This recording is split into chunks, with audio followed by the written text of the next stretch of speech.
Hi Soul Family, this is Mimi with Divination by Mimi. I am doing a reading, a collective reading for pretty much for people in the United States or people who follow politics in the United States.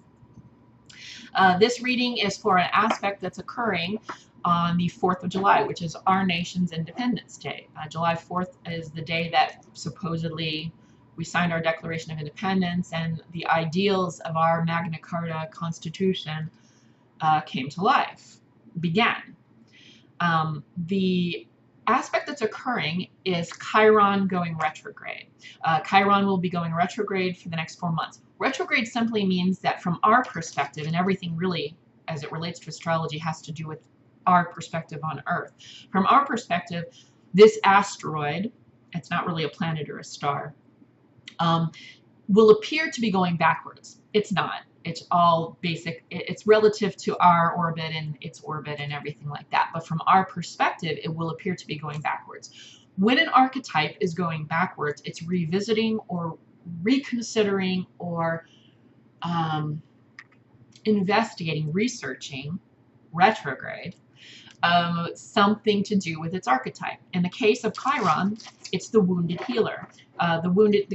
He's kind of a satyr in a sense. He had a wound on his leg, and he was a warrior at one time, but he could no longer be a warrior, so he went from killing to healing as a result of his own wound. So he could not only heal someone, but he could also empathize and have compassion for someone's hurt and what they go through. This is relevant because it's happening on the 4th of July. And I believe that this is going to be highlighting, that's the reason for the reading, that this is going to be highlighting some of our nation's wounds. The marginalization of entire cultures and groups of people. The willful ignorance, denial, and shaming of, well, the willful denial, let me rephrase that. The willful denial and ignorance of the Black experience in this country, from slavery to Jim Crow to just the inequity of police interaction, so to speak. Just the inequity generally that African Americans have experienced in this country for the last 300 to 400 years. They built this nation, and yet they've had to deal with monuments that remind them of the Civil War, which was the fight to keep them enslaved and keep them as 3/4 of a human. Okay, this is a wounding, a psychological genocide that occurs over a group of people over time, not just people of African descent that are the descendants of slaves who built this nation and were later psychologically enslaved through Jim Crow laws, which is, interestingly enough, when those Civil War monuments went up during Jim Crow, which was an effort to try to remind you that you are a slave still. Just things like that, but not just the African American community, but also the gay community, women, Native Americans, people that come from other countries and how they are treated. So there's a reckoning day, so to speak. Now, it's not a reckoning day like, it is in France, where, all the royalty goes to the guillotine, although at times I'm sure there are a few rich people you'd like to see at the guillotine here. This is more an emotional reckoning. So what we're going to be looking at is how we as a nation, a collective nation of all cultures, can handle this healing. There's an element of guilt involved, feelings of guilt, and of misunderstanding, of lack of compassion, but I really believe it's a forced lack of compassion because of guilt and fear. So with this particular aspect, I feel that we're going to collectively begin to heal old wounds and look at ways of acknowledging, recompense, and progress forward to change old ways of doing things, because it's hurtful. And like any festering wound, it doesn't get better until it's brought to the light, air gets to it so that it can be tended and healed. All right, so let's collectively look at this archetype of the wounded healer, allowing us to gently look back, acknowledge, apologize, recompense, repay, compensate, try to show compassion and understanding and then collectively move forward. Because it's a very bad pain in our nation's history. All right, I am using the Universal Rider-Waite-Smith, which is based on Rider-Waite-Smith deck. It's a 4-card pull based on the situation that we're going to find ourselves in on our nation's Independence Day, 4th of July, where Chiron goes retrograde and will remain retrograde for the next 4 months. So it may not be on the 4th of July that we suddenly decide to have repayment for the years of slavery and building all of the, well, basically this nation to the descendants of the African slaves that were forced from their home and their language and their religion and their identity to come here and be the chattel of another culture. How we can handle that, as well as what we've done to what our culture and imperialism has done to the indigenous peoples of this continent, and really it should go to all cultures that have done this to indigenous people. Imperialism, basically. How can we look at this? How can we heal it? How can we pay back? How can we apologize? How can we make amends and move forward together? Because like it or not, it's going to be together. So we might as well get along. And let's be honest and heal the wound. Because it's there, it's only going to get worse. It's going to smell, it's going to get pussy and gross. So let's look at it, apologize for it, everybody. It's not going away. Holy Hecate. What do we, the collective citizens and those who are concerned with American politics of the United States, on this Day of Independence, 4th of July, Wednesday, 2018, as our wounded healer archetype Chiron goes retrograde? What kind of, thank you.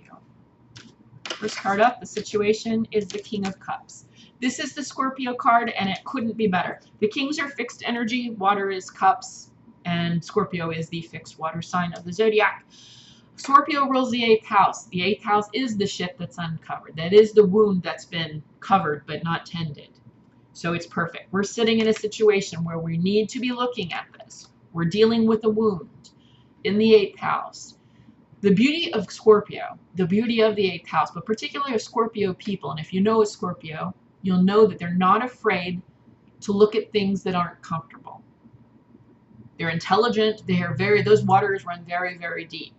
Some people are like, oh, they're so intense, or they're so passionate, or don't piss them off, or the sex is great, or whatever. Yeah, there's all those things too. But the very depth and the core of who they are is the 8th house, which is the stuff that's not always seen, like this. So let's take all our Scorpio friends' energy, all of that energy, that willingness to look at the stuff that nobody else wants to look at. We all need to take on that Scorpio energy and look. This was bad. This was really fucked up. It's not even fixed yet. Look at the Charlottesville police response compared to the Ferguson police response.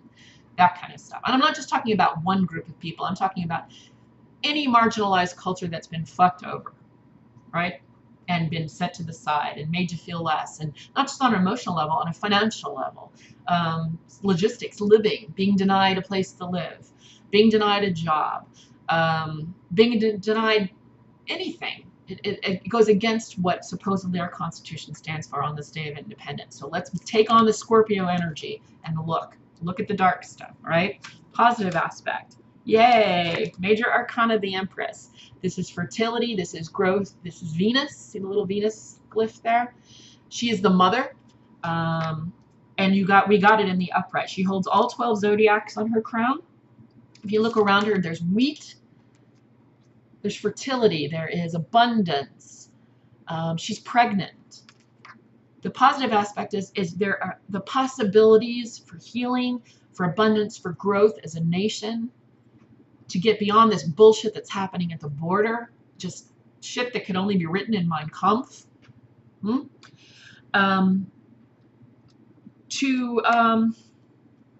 Just the inequity of police response between neighborhoods, between cultures, between skin color.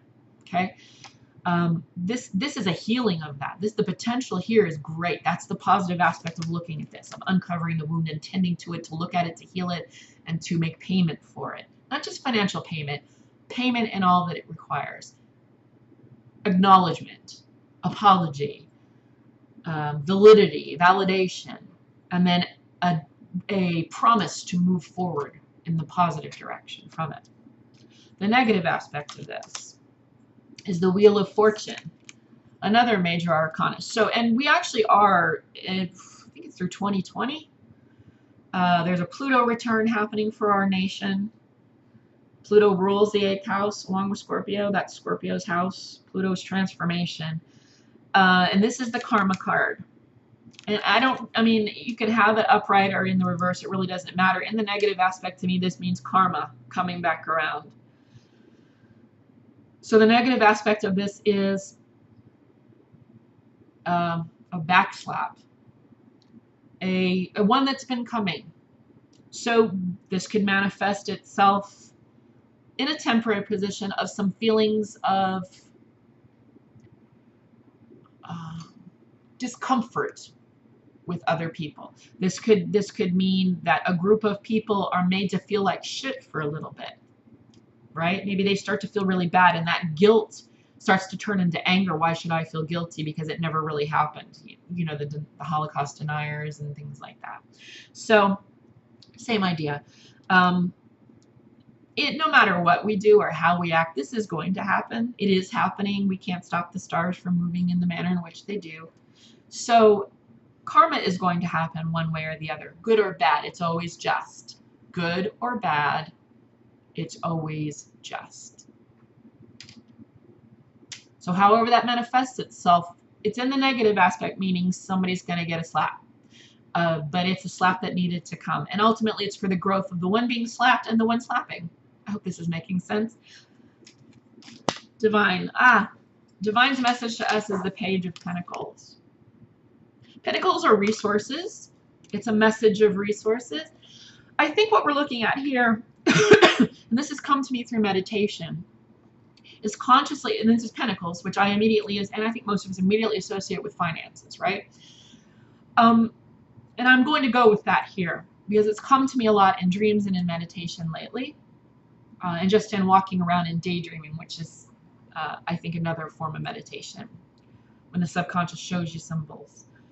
This is a message to put your money where your beliefs are. So, if you want to improve the financial disparity between different cultures, invest in the culture that's suffering. Invest in business. If you want to bring equity away from huge businesses, maybe put your money in a small bank or credit union. Get out of the huge industries that are running everything from the Dakota pipeline. I mean, JP Morgan put into the Dakota pipeline, as did Wells Fargo, as did a number of other industries.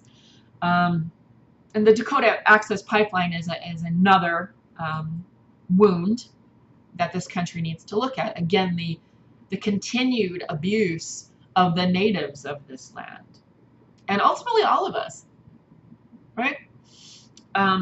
So I believe that what we're called to do is, with the messenger of finances, where are we putting our money? In America, a lot of us, not all of us, it's not a perfect country, that's for sure, but whether it's with credit or whether it's with actual money, although we're all in fiat currency, I don't know that there's any actual money anymore.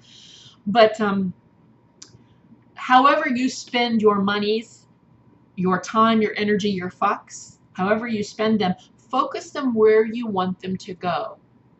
Focus them where you want to see the healing. I personally want to put money into Black-owned businesses, female-owned businesses. I want to put money into businesses that do not support the oppressive regimes of certain parts of the world or of the country. So the message from the divine here is, as we are taking the scorpionic view and looking at the stuff we don't want to, so that we can come for the potential of a healing, of a fecund, fertile, beautiful nation that our Constitution Magna Carta sort of says that it is. Let's make it actually happen. As we look at it, and we know that we're about to get a nice slap in the face because of the actions of the past, of our ancestors, of us, of our indifference, lack of compassion. Now we're conscious of it. The divine advice here is, put your money where your morals are. Put your money where your ethics are. I hope that makes sense. If you don't want to give your money to a company that consistently outsources to countries that can barely have running water, if they have running water, or plumbing, or anything, or toiletry, or clean anything, and just exploit the land and exploit the people of that land, then pull out of buying clothes from Target. Everybody wants to blame Walmart, but do you think Target gets their shit from the same place or from, yeah, come on, let's get real. Forget the marketing, the bullshit that they put in your face. Do you need this, that, or the other? Could you get it secondhand? Do you really need it? What does it mean to you? Do you want to bank with a huge bank that wants to put the Dakota Access Pipeline through what is already supposed to be constitutionally recognized protected land? Do you want that? Or do you want to pull out of those banks that support that? And it's also, not only are they doing that, but they're ruining our planet. If you don't think fracking is fucking up the water system and the earth and causing earthquakes, you are sadly mistaken. I'm sorry, I'm getting on a soapbox. I just find that politics and spirituality are so intimately linked, considering how much of this nation is based on astrological aspects. So that's the advice. Put your money where your morals are. I hope this helps, Soul Family. Much love to everyone. I know I haven't been doing the readings as I've done in the past. I've just been gratefully very busy with personal readings and good things. So I haven't been able to do the free ones. I'll probably be slowing down here soon as we get toward August and September, and I'll get back to doing the monthly readings. But understanding and patience is much appreciated. I give you much love. Remember, we are all one. There is no other. There is no you or me. There's we. And let's heal this shit together. America. Much love.